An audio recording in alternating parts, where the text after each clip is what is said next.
दोस्तों इस वीडियो में हमारे साथ नई मंजर हैं और इनसे अंग्रेज़ी ज़बान सीखने का इनका तजुर्बा कैसा रहा है वो जानेंगे। तो नईम, हमें बताइए कि अंग्रेज़ी ज़बान सीखने के बारे में आपका क्या नज़रिया है? मेरा नज़रिया यही है कि सर, जब हम मदारिस से आते हैं तो उस वक्त हमारे पास वहाँ भी सिखाई जाती है, लेकिन हमारा उतना इंटरेस्ट नहीं होता है। बहुत सारे स्टूडेंट हमारे जो रहे उनका इंटरेस्ट रहा, उन्होंने अच्छा परफॉर्मेंस भी किया, लेकिन जब हम यहाँ आकर एक नई ज़ुबान सीखते हैं तो हमारे पास बहुत सारे दरवाजे खुल जाते हैं। मैं जब स्टार्टिंग किया था अंग्रेज़ी ज़ुबान सीखने के लिए, मुझे दिलचस्पी बहुत थी, क्योंकि मैं मदारिस में जब पढ़ता था तो वहाँ अल्हम्दुलिल्लाह अरबिक भी ठीक हो गई थी और उर्दू भी ठीक हो गई थी। इंग्लिश, लेकिन इंग्लिश पे उस वक्त इतना ध्यान नहीं देते थे, क्योंकि वहाँ पर ज़्यादातर जो किताबें थी वो उर्दू में थी और अरबिक में थी। लेकिन इंग्लिश भी पढ़ाई गई पूरी 10th क्लास तक की, लेकिन हमने उतना ज़्यादा फोकस किया। लेकिन जब हम वहाँ मदारिस से बाहर निकले उसके बाद हमने एक नई लैंग्वेज सीखा, क्योंकि हमारे पास चैलेंजेस आ गए थे। क्योंकि हमने दुनिया में देखा कि हम कहीं भी खड़े हो जाते हैं तो कहीं ना कहीं हम यानी अपने आप को ये एहसास कमतरी कमतर महसूस करने लगते थे, क्योंकि हम हर जगह चाहे मेट्रो हो या कहीं पे भी घूमने विज़िट करने की प्लेसेस वगैरह जाते थे तो वहाँ पर ज़्यादातर फॉरेनर्स वगैरह को और वहाँ के अपने इलाके में स्कूल्स वगैरह लड़के को हम देखते थे कि यानी वो इंग्लिश में बात करते थे। हालांकि हमारे पास मदारिस के तलबा के पास हमारे पास भी उससे अच्छी रिच लैंग्वेज है अरबिक, लेकिन क्या है कि यहाँ पे बोलने की इन्वायरमेंट नहीं मिल पाता था। लेकिन जब हमने इंग्लिश सीखना स्टार्ट किया और जब उनके मद्दे मुकाबिल आया तो हमारी नॉलेज में और ज़्यादा इजाफा हो गया। उसकी वजह है कि बहुत सारे कंटेंट्स हमको गूगल से मिले तो हमें इंग्लिश लिटरेचर में पढ़ने को मिले, तो उससे हमको बहुत सारा हमारी नॉलेज में इंक्रीजिंग हुई। और फिर कि जो हम एक सोसाइटी में रहते थे, जो एहसास कमतरी हेजिटेशन का शिकार होते थे कि यानी किस तरीके से हम लोगों से बात करें,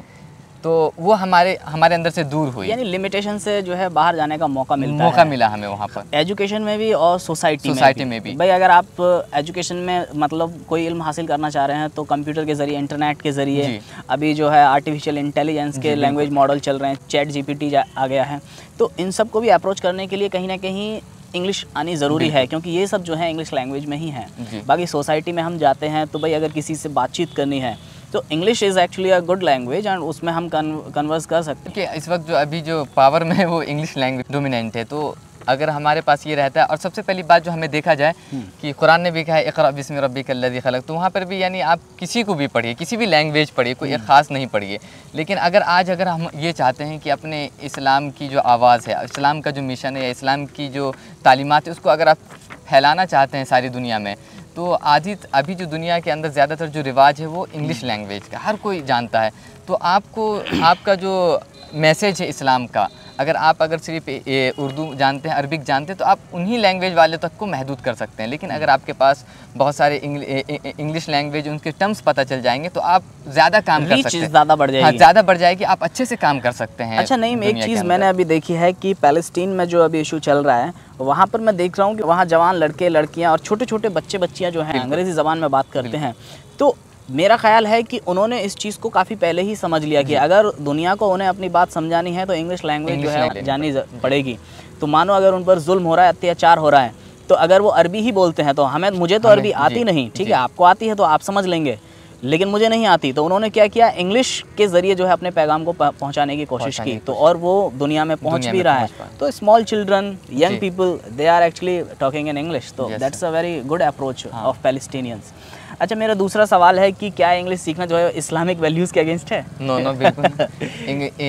इस्लाम जैसे कुरान की सबसे पहली आयत है जो उतरी, इक़रा बिस्मि रब्बिकल लज़ी खलक़, यानी आप पढ़िए। अब उसमें इन्होंने, अल्लाह ताला ने ये नहीं कहा कि आप सिर्फ कोई अरबिक ज़ुबान पढ़िए, लैंग्वेज कोई भी ज़ुबान पढ़िए जिससे आप इस्लाम के पैगाम को ज़्यादा से ज़्यादा अच्छे तरीके से पहुंचा सकते हैं। और इस्लाम का यही विजन रहा है कि जब आप मक्के आप सल्लम के ज़माने में भी देखें तो उस वक्त से ही एजुकेशन का सिस्टम है। आप सल्लम ने जो कैदी बनाए थे, कैद जो हुए थे जंग बद्र से, तो उस वक्त जिनके पास नहीं उतने पैसे थे कि अपने आप को आज़ाद करा पाए, तो आप सल्लम ने कहा था कम से कम जो लिखना पढ़ना जानता है जितना, उतना किसी बच्चे को सिखा दे, तो वो उसकी वही यानी उसकी कैदी की रिहाई की ये हो कीमत हो जाए, रेन्यूमरेशन है। हाँ, अच्छा, मेरा अगला सवाल है और मेरा ख्याल है कि ये आखिरी सवाल ही है कि इंग्लिश सीखने से मुस्लिम एजुकेशन के जो स्टैंडर्ड हैं वो बेहतर होंगे?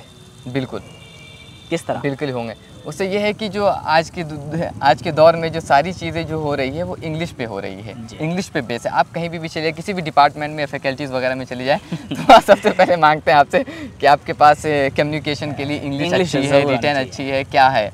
हालांकि आपके अंदर क्वालिटी बहुत है, लेकिन अगर आपकी लैंग्वेज सही नहीं है तो फिर आप वहाँ पर आप दूसरों से पीछे रह जाते हैं और मार खा जाते हैं। लेकिन आपके पास कम्युनिकेशन इंग्लिश अच्छी है तो फिर आप आगे बढ़ते चले जाते हैं। कई बार ये भी है कि जनरल पब्लिक का जो है ना वो परसेप्शन है जी कि इफ़ वन इज़ कन्वर्सिंग, है ना, talking in English, then somehow they have a good education, है ना, और कल्चर्ड है वो।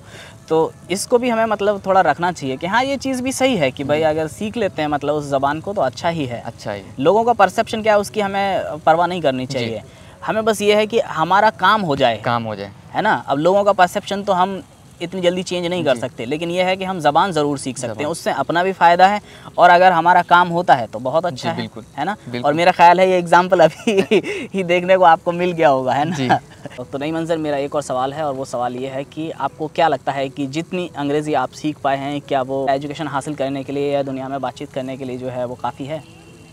अब तक जहाँ तक मैं अपना स्ट्रगल से इंग्लिश लैंग्वेज पे काबू कर पाया हूँ, क्योंकि ये है कि मैं अपनी सोसाइटी में या किसी से भी कम्युनिकेशन में हेजिटेशन का शिकार नहीं होता। मैं अपनी point of view English language में आराम से रख सकता हूँ और अल्हम्दुलिल्लाह पहले से बेहतर ये है कि मैं इंग्लिश में पेपर भी लिख लेता हूँ। पहले मैं उर्दू में लिखा करता था, लेकिन मैं जब से अपनी पढ़ाई आगे बढ़ाई यूनिवर्सिटी में तो मैं इंग्लिश में पेपर लिखना स्टार्ट किया। हालांकि नंबर मेरे कम आए, लेकिन जैसे जैसे मेरा सेमेस्टर बढ़ता गया अल्हम्दुलिल्लाह मेरे नंबर में इम्प्रूविंग होती रही।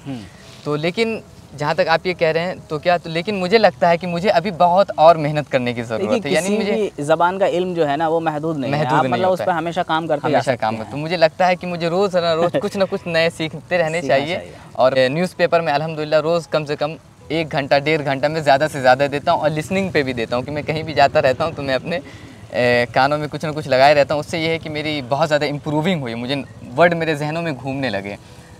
तो यानी कि ये है कि आप उतनी अंग्रेज़ी सीख गए हैं जिससे कि आप अपने एग्ज़ाम में जो है इंग्लिश लिख सकें, साथ के साथ सोसाइटी में कहीं जाएं तो अपनी बात रख सकें।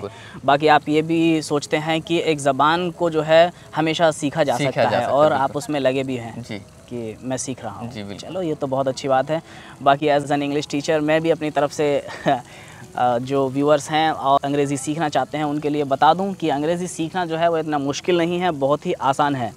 क्योंकि अंग्रेज़ी में जो है हर तरीके से अपनी बात को जो है वो कहा जा सकता है, क्योंकि कई ज़बान होती हैं उनमें कहने के तरीके जो हैं वो महदूद होते हैं और अगर आप दूसरे तरीके से अपनी बात कहेंगे तो कहीं ना कहीं गलत हो जाता है। अंग्रेज़ी ज़बान इस हिसाब से बहुत अच्छी है कि उसमें कई तरीक़ों से अपनी बात कही जा सकती है और आप जब गलत तरीके से भी अपनी बात कह देते हैं तो कहीं ना कहीं उसे भी डिफेंड किया जा सकता है।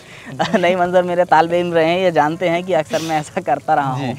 तो बस मेरा ख़्याल है कि सीखें और बोलना शुरू करें, पढ़ना शुरू करें और रोज़ कुछ ना कुछ पढ़ा करें, नई चीज़, है ना। जी बिल्कुल। हमेशा मतलब उस लैंग्वेज की कुछ ना कुछ चीज़ें पढ़ते रहना चाहिए या फिर उस लैंग्वेज में कोई बोल रहा है तो उसे सुनना चाहिए। कोई लेक्चर सुन सकते हैं, इंटरव्यू सुन सकते हैं, है ना। साथ के साथ रोज़ अगर 10-15 मिनट न्यूज़पेपर के लिए निकाल सकते हैं तो वो भी अच्छा है।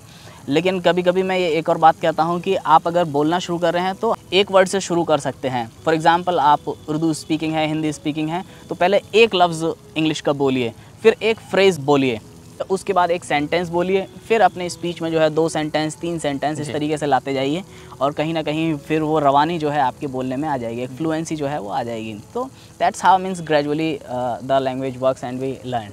इसी तरीके से हम जो है चीज़ों को सीखते हैं। बाकी एक किताब मैं रिकमेंड करूँगा अगर वो सच में अंग्रेज़ी सीखना चाहते हैं तो वो किताब है रैनन मार्टिन, और रैनन मार्टिन जो है वो आंसर की के साथ इस किताब को ख़रीदें। जब इस किताब को ख़रीद लें तो पहले तो एक्सप्लेनेशन पढ़ें और उसके बाद जो इसकी एक्सरसाइज हैं उन्हें सॉल्व करें और इस किताब को लंबे वक्त तक हमेशा अपने साथ रखें और इस पर धीरे धीरे काम करते रहें कि इसमें जैसे आप एक्सरसाइज सॉल्व कर रहे हैं तो भाई इसमें किस वजह से कोई जवाब सही है तो सही क्यों है और गलत है तो गलत क्यों है। अगर आप इस चीज़ को लंबे वक्त तक लगे रहेंगे तो कहीं ना कहीं उस लैंग्वेज पर आपकी पकड़ जो है वो बनती जाएगी। तो मात्र एक ही किताब आप पढ़ें, उसके अलावा मतलब पढ़ना चाहें तो पढ़ सकते हैं, लेकिन मैं ये कहता हूँ कि हमेशा जब भी आप कोई लंबे वक्त तक के लिए कोई चीज़ करना चाहें तो केवल एक ही और ऑथेंटिक चीज़ के साथ लंबा वक्त गुजारें और फिर वो चीज़ जो है वो आपके लिए काम करने लगती है। चलो तो आज के लिए इतना ही। बहुत बहुत शुक्रिया। बहुत शुक्रिया।